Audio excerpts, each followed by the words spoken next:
नमस्कार दोस्तों, आप सुन रहे हैं वीणा के तार और मैं हूँ उर्मिला प्रसाद। आज मैं आपके लिए लेकर आई हूँ भगवान गौतम बुद्ध की एक ऐसी कहानी जो हमें सिखाती है कि जीवन में संतुलन कितना ज़रूरी है। कई बार हम या तो बहुत ज़्यादा मेहनत करने लगते हैं या फिर पूरी तरह ढीले पड़ जाते हैं, और दोनों ही हालत में जीवन की धुन बिगड़ जाती है। तो चलिए शुरू करते हैं आज की कहानी, वीणा के तार। बहुत समय पहले की बात है। भगवान गौतम बुद्ध एक वन में ठहरे हुए थे। वहाँ उनके कई शिष्य भिक्षु रहते थे जो ध्यान, साधना और आत्मज्ञान के मार्ग पर चल रहे थे। उन भिक्षुओं में से एक थे सोण। सोण बहुत मेहनती थे। उनका मन बहुत सच्चा था।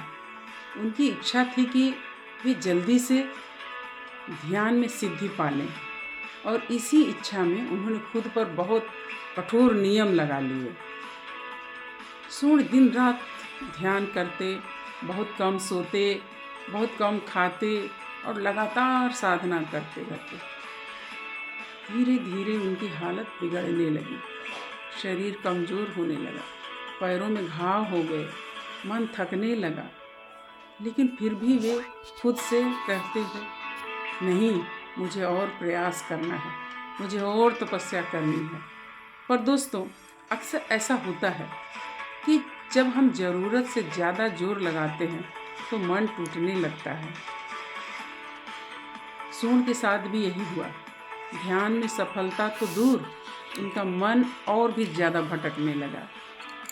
एक दिन सोण बहुत दुखी हो गए।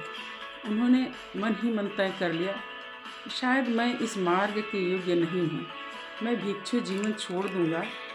उनकी यह बात बुद्ध तक पहुँची और बुद्ध स्वयं उनके पास आए। बुद्ध ने बहुत शांत स्वर में पूछा, सोण, क्या तुम पहले वीणा बजाते थे? सोण ने सिर झुकाकर कहा, हाँ भगवान, मैं वीणा बजाता था। बुद्ध ने पूछा, अगर वीणा के तार बहुत ज़्यादा कस दिए जाएं तो क्या होगा? भगवान, तार टूट जाएंगे और वीणा का स्वर बिगड़ जाएगा, सोण ने कहा। तब बुद्ध ने मुस्कुराकर पूछा, और अगर तार बहुत ढीले छोड़ दिए जाए? तो सोण बोले, तब भी सही स्वर नहीं निकलेगा, वीणा बजेगी ही नहीं। बुद्ध ने सोण की आंखों में देख कर कहा, सोण, जीवन भी वीणा की तरह ही है।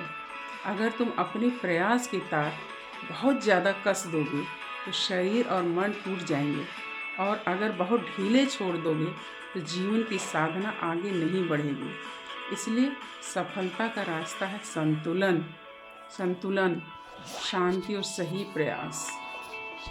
सोण की आंखें खुल गईं। उन्हें समझ आ गया कि तपस्या का मतलब खुद को तोड़ना नहीं, तपस्या का मतलब है सही दिशा में, सही मात्रा में प्रयास। उन्होंने साधना में संतुलन रखा, सही भोजन, सही विश्राम, सही ध्यान, और कुछ ही समय में उनका मन स्थिर होने लगा और वे आगे बढ़ने लगे। दोस्तों, इस कहानी से हमें बहुत बड़ी सीख मिलती है। जीवन में ज़्यादा दबाव भी नुकसान करता है और आलस्य भी हमें पीछे ले जाता है। सही धुन तभी निकलती है जब वीणा के तार ना बहुत कसे हों, ना बहुत ढीले हों, ना। तो आज से हम अपने जीवन में भी संतुलन रखेंगे, काम में, रिश्तों में, पढ़ाई में और अपने सपनों में। अगर आपको यह कहानी पसंद आई हो तो इसे अपने दोस्तों और परिवार के साथ ज़रूर शेयर करें, और ऐसे ही प्रेरक पॉडकास्ट के लिए फॉलो करें, सब्सक्राइब करें। आपकी उर्मिला प्रसाद। मिलती हूँ अगले एपिसोड में एक नई कहानी के साथ। धन्यवाद। नमस्कार।